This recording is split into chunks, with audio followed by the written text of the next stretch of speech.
Today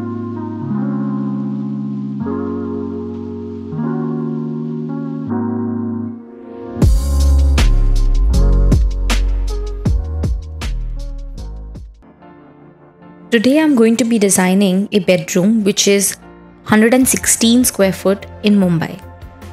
It is in continuation of my previous video where I designed the living room of the same apartment. I strongly recommend that you check it out by clicking the I button, or you can also follow the link in the description. Even if you haven't seen it, this video in and of itself can help you create a beautiful bedroom with maximum space utilization. Now, the functions that I would like to achieve in this bedroom are obviously comfortable sleeping and resting.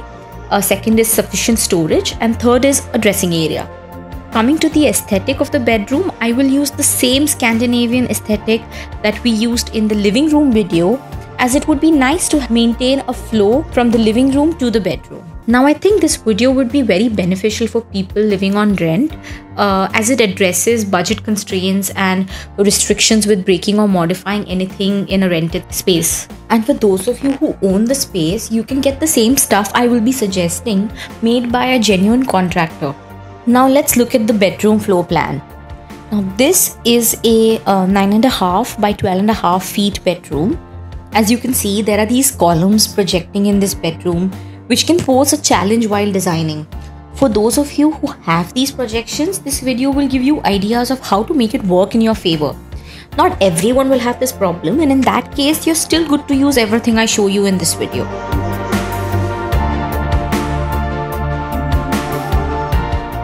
I put a queen size bed against this side of the wall, so you do not see the bed as soon as you open the door, which is a very important thing as it gives a sense of privacy. I have selected this bed from Ikea, which comes with storage underneath, which is very handy for storing bed linen. Also, I've placed it along this niche which gets created between these two columns here and the beam joining the two columns.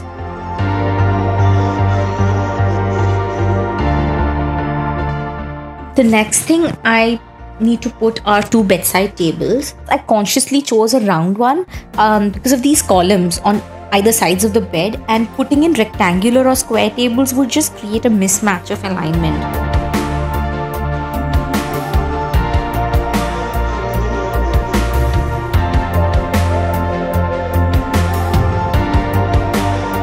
Now, wardrobes are typically 2 feet deep. As per standards, one needs at least 3 feet free space in front of the wardrobe. The only location that could offer me that was putting the wardrobe against this wall here. And after you do that, there is a 3.3 feet space between the wardrobe and the bed, which is more than sufficient. Now, there is a small problem here, which is this column could possibly hinder the movement of the wardrobe shutter.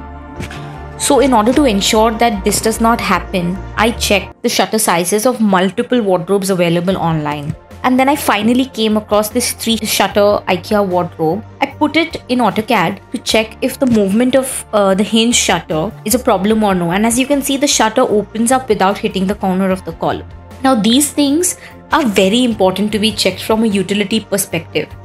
If you miss it, it can create functional issues, and it may even cost you to lose some inches which you could have otherwise utilized. Now, as you can see, after putting the 3-shutter wardrobe, I see that there is space for some more storage. So I put in the 2-shutter wardrobe of a similar style. And as you can see, it fits perfectly without hindering the movement of the bedroom entrance door, and there is enough circulation for you to enter the bedroom. So in all, you get a 5-shutter wardrobe which is 6 feet high. I also chose this wardrobe because at this price point plus such good looks, there was no other wardrobe that you could get anywhere else. Now, after putting the 2 big furniture pieces, which is the bed and the wardrobe, you can see that the majority of the floor space is occupied already. So you don't have the opportunity of putting in a desk, or for that matter an armchair, to create a nice reading nook. So even if you can't have that, I at least wanted to somehow incorporate a dressing area and some more extra storage. So to do that, I thought it would be a good idea to utilize the depth of this niche which is created in between these two columns here, and we can have cabinets with less depth here. So now there are so many things one can fit in shadow cabinets, you know, things like perfume bottles, makeup stuff, socks, accessories, stationery, documents, and so many more. To figure out the maximum depth of cabinets you can fit here, we need to check some dimensions. Now the bed is 6.5 feet deep and what is left is 34 inches, out of which you need 24 inches minimum for circulation, and then we are left with a balance of 10 inches which we can utilize for cabinetry. I looked up Ikea and I came across the N-Head series. Now the depth of the cabinets in this series is 6.7 inches. So if I was to put anything from this N-Head series, I would have a circulation space of around 27.3 inches, which is more than sufficient. It would be nice to have a full height dressing mirror, and if you want a mirror, it has to be on this side of the niche so that you have enough distance to step back to see yourself completely. I chose this mirror cabinet from N-Head series, which is 16 inches wide and 30 inches high. Now this is a short cabinet, and in order to make it full height, I need 3 of these. Starting from the bottom of the beam, which is at 8 feet, if I was to start placing the mirror cabinets one below the other, then I replicate the same on the other end of the niche. It would end up at 5 inches above the floor level. If the bedroom is shared by 2 people, you know, you can have one side of the mirror cabinet for yourself and the other for your partner or spouse, etc.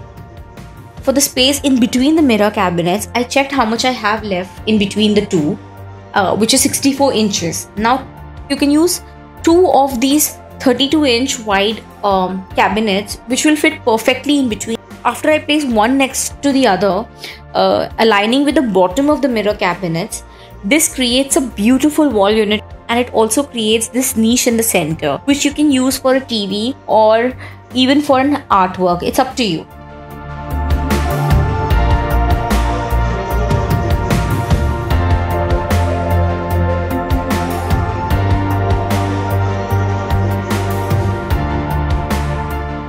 Now for decorative lighting, I'm going for this pendant lamp from Ikea, which will create quite a pop of a statement next to the bed, which can also be used as a reading light.